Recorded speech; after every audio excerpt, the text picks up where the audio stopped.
We are talking about three fundamental dimensions without which nothing can happen in existence. Just three fundamental forces, three fundamental qualities playing such a huge game. They are different only on the surface. Deep down, it's all the same thing. So, modern scientists, in their own language, they're saying Shiva is holding everything together.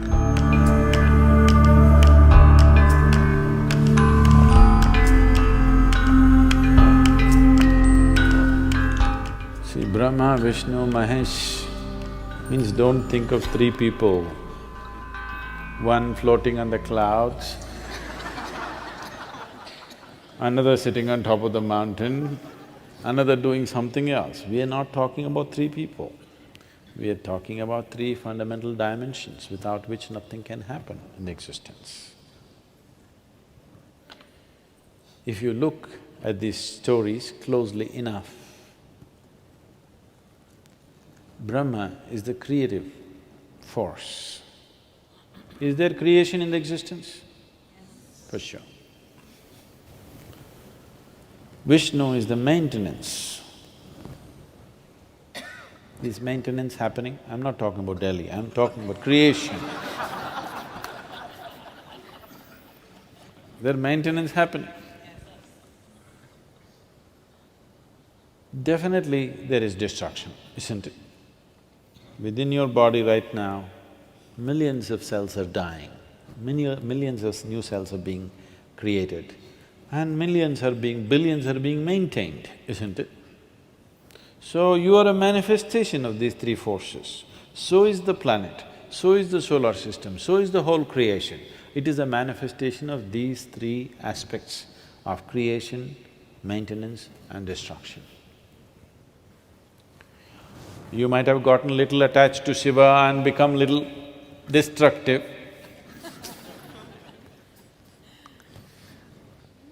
But all the three are functioning in some proportion, isn't it? And that is the basis of the whole cosmos. And also, the macro is also the same three forces.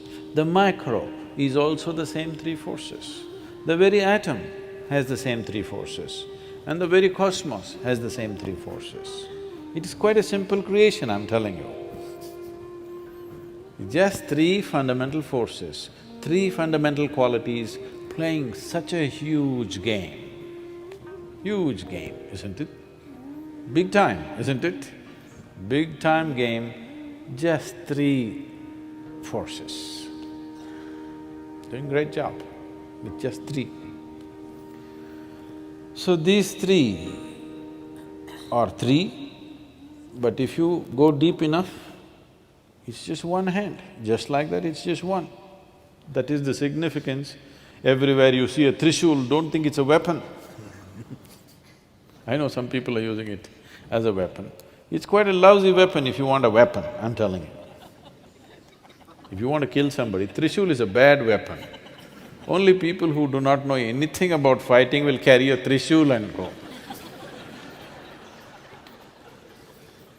Tell me yes or no? Huh? Can you poke anybody with a trishul like this? Trishul is not a weapon, it's a symbolism. Now Shiva carries a trishul not because he wants to fight with you. His son carries a spear. That is a fighting weapon. He fought and what? Kartikeya went on fighting. Shiva never fought, because this is just a symbol. This is to show you, on the surface it's all three, deep down everything is one. Constantly indicating this. You thinking it's a weapon. No, it's not a weapon. It doesn't make a sensible weapon, isn't it? Unless you want to push people. If you want to pierce people, it's not a good weapon, isn't it? So, these three, they are different only on the surface. Deep down, it's all the same thing. But the three manifestations are distinctly there in the creation in all aspects. From proton, neutron, electron to many other levels of manifestation, it is always there. So, what is the significance of Mahadeva means, these three, when all of them are functioning as one, he is Mahadeva. These are three devas. When all of them are functioning as one, it is a Mahadeva. So we call the destroyer the Mahadeva because this is about… Brahma is about the genesis. Vishnu is about the organization of the creation. Shiva is oblivion. These two, creation and maintenance, only exist in the lap of the oblivion. It is the empty space in the creation, which is the most expansive thing, limitless thing, and which is the lap in which creation happens and disappears, isn't it? Happens, conducts itself and falls apart, all happens in the lap of Shiva, because he is oblivion. Shiva means that which is not. Shiva means that which is not. So that which is not we bow down, because that is the thing. Today, modern science is slowly veering towards that. They believed some time ago the electromagnetic forces and the nuclear forces and gravity are everything. Now as they dug deeper, deeper, deeper, do you know there is no explanation for gravity in modern science even today? Isaac Newton only told you apple falls down, which every village boy knew. Unfortunately, it falls down, not up. He gave no explanation, no mathematical background to it. Simply he said it falls down, nothing else. And since then, they have been trying to find out. They know at least enough about the other forces. Gravity is one thing which has freaked some modern science. They're not able to find out why gravity works the way it works. So today, one explanation they're talking about is, they believed at one time it's the gravity of the sun which is holding all the planets together, it is the gravity of something else holding all the galaxies together. Now they're saying that there is some dark force all over the place. Due to lack of description, because they can't make out any quality of that, they're calling it a dark force. And it is this dark force which seems to be keeping everything in place. They do not know what is the nature of this force. It is called as dark energy or dark force. This dark energy, we always call Shiva as the dark one. Yes? He's always referred to as the dark one. His night is the darkest night in the month. So, modern scientists, in their own language, they're saying Shiva is holding everything together. Now, I don't want you to imagine one man sitting there and holding everything together. That's not what it is. Shiva means that which is not.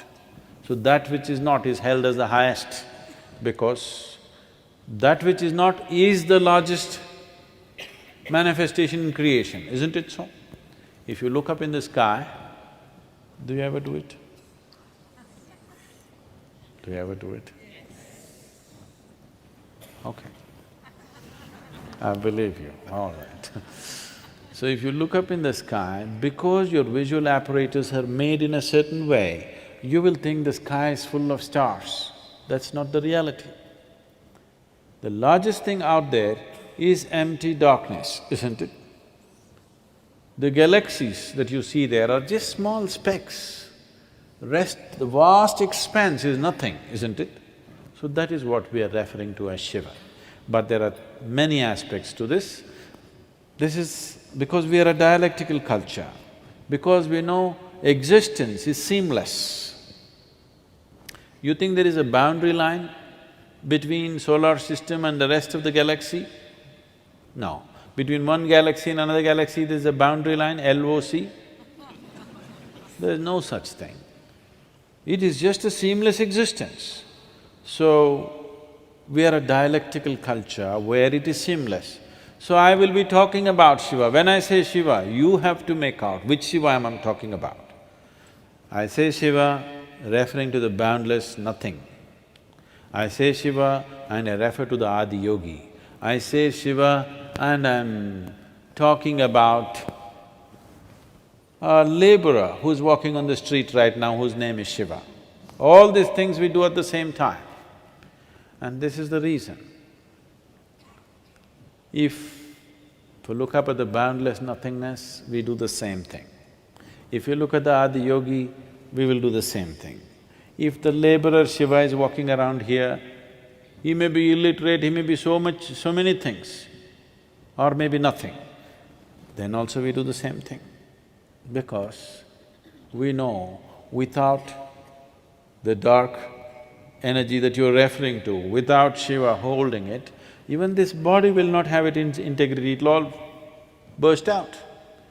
So, when I look at you, I do the same thing. See, this is the only way. I want you to understand, this is the only place where such a thing is there. You're doing it unconsciously, so it's meaningless. What you do to your gods, you're doing to everybody, isn't it? The idea is, this person may not know what is the source of his making, but I want to recognize that. He may not know that the Creator is throbbing within himself, but it is my prerogative to see it. If I see it, it makes a difference for me. If he sees it, it will do wonders for him, but now I want to see it. So what you do to your God, the same thing you do it to your neighbor, the same thing you do to your servant, the same thing you do to a cow or an elephant or a stone or whatever. Because you don't want to miss an opportunity. You want to make an effort wherever you are to see that the source of creation is constantly throbbing in every piece of creation and nobody can deny it, isn't it? Even modern science cannot deny it, that whatever is the source of creation is also functioning in a tiny little invisible atom, isn't it so?